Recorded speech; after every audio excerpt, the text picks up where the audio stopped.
of How the Gods Kill from Danzig, and the video was directed by Glenn himself. Glenn, I was interested to know, was that just another manifestation of wanting some sort of total control over what you were doing, or were you just interested in the exercise of getting behind the camera and directing the video? Towards the end of the first album, I had to come in and start co-directing the videos anyway. A situation happened where Rick had a fight with the director, and the video was just left half completed, and I had to come in and co-direct it with the director of photography. And then starting on the second record, I just started co-directing some of the videos. Of course, we used Anton Corbijn and a few other people, but eventually I just said I just want to direct it myself. I don't want to co-direct with somebody else, and it's just like half my vision or something. So this one worked out much better, and all the money went up, on the screen. It didn't go in someone's pocket or something, so it worked out really well. So how did it work actually being in front of the camera and trying to instruct people, what you wanted? It was more focused, less bullshit, that you have to deal with on the set, because there's one idea there and you know exactly what you want.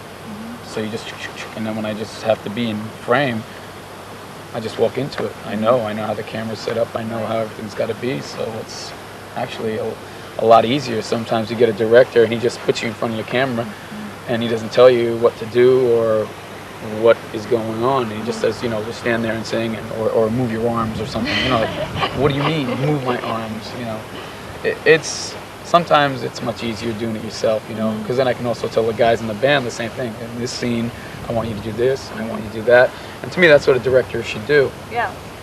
That's the way we approach doing the videos, like little films, not like these little disposable rock videos. So I think in that aspect, it was a lot easier. Yeah, it worked very well, as we saw just then. I think it's true to say that there's not very much levity in your musical lyrics. What do you do in your spare time to enjoy yourself or relax? Well, there is some sarcasm in my music. But what do I do? I don't know. I just watch TV, work out, and do martial arts, and read comics, read books. I don't know. I don't really go out that much to clubs. Occasionally, if friends are in town or something, I'll do that. And I don't really drink a lot, so really hardly at all. In case a friend is in town, that's about it, because usually if I drink, I get in a lot of trouble.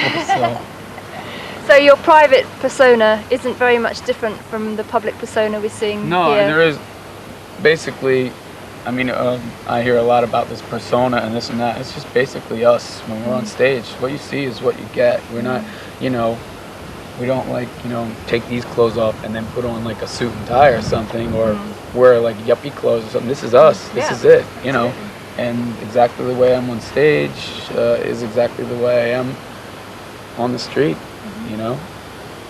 With Erie, I think he's probably more of a wise guy off stage than on stage. So, when you go on stage, is that kind of like a ritual to you in the actual live performance?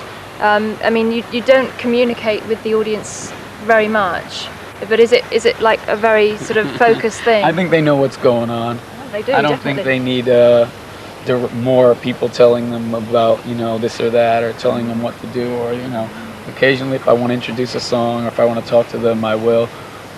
I think the music speaks for itself. I would hate to be a band where in every city, every night, in between the same song, they say the same thing, hi, are you ready to rock? Yeah, or, whatever they say, but it's always in the same spot. And it really annoys me, especially when you're on tour with them, and, you go on before them or whatever, and then they do it, and they do it every night, or if it's a friend's band, then, they're in a certain town, and you go and see them a few places, and it's the same thing. I would just stop doing music before I do that, so, it's just whatever happens, happens. Could you ever write a love song? I have. Yeah? I have a lot of them. But maybe not in a traditional sense, maybe from a slightly sinister. Well, what is a love song, Well, exactly. what's love. So, I mean, I think there's a lot of them in the Danzig song list. Blood and Tears is one. And so is Sistina's and a few others. Yes, that's off the new album. Yeah. I mean, when you write, are you Actually, looking... so could Do You Wear the Mark? It could be a love song too. Yeah. I mean, when you write, are you looking inwards or looking outwards? Everywhere. Everywhere. Everywhere. Okay. Why do you feel such an affinity towards male vocalists? I mean, like really classic male vocalists like Roy Orbison and Elvis. Because they could sing. Yeah. Is that how you'd like to be remembered, as like a classic As a male vocalist? Well, that wouldn't be bad. It's kind of a drag always being compared to dead people, but I guess there's nobody else alive that does that, you know. No. So, you know, starting to get used to it. I guess, you know, people who have limited imaginations, like a lot of the journalists, I mean, that's all they can say is, oh, it sounds like this or it sounds like that. When in fact it probably doesn't so much as it just maybe reminds them of it, or they have nothing else to draw from when comparing you. I don't know even why they have to compare you to somebody, but it just shows a limited intelligence, so that's what they do. Okay. Well, we're running out of time now actually, but before I say goodbye to Glenn, I just want to remind you that we do have this wonderful Danzig customized leather jacket to give away as a competition prize, and Glenn is actually going to be designing it and getting it just right for the lucky winner. So if you want to win that leather jacket designed by Danzig, just answer this very simple question: how many albums has Danzig released? And if you've been listening in the interview, you'll know. All right, so Glenn, thank you very much for joining me. He doesn't bite, I can say that. Wow. And thanks very much for talking to us on Headbangers Ball, and good luck with the rest of the tour. Thank you. Okay. All right, we've got another commercial break coming up, and then after that, I will be back in the studio with the rest of tonight's show. So I hope you'll join me there. See you later.